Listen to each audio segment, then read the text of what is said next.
High পৃথিবীর মানুষ, আসসালামু আলাইকুম। কেমন আছেন আপনারা? আশা করি ভালো আছেন।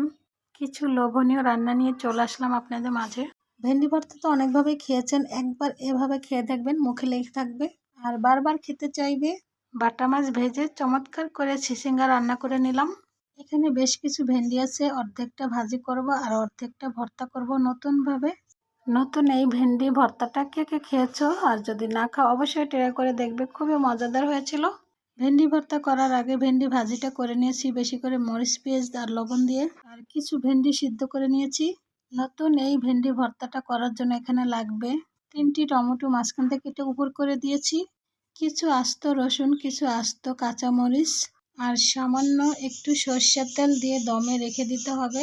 পরিমাণ মতো লবণটাও দিয়েছি, আর যখন সিদ্ধ হয়ে যাবে তখন ম্যাশ করে নিলে হয়ে যাবে চমৎকার একটি ভর্তা।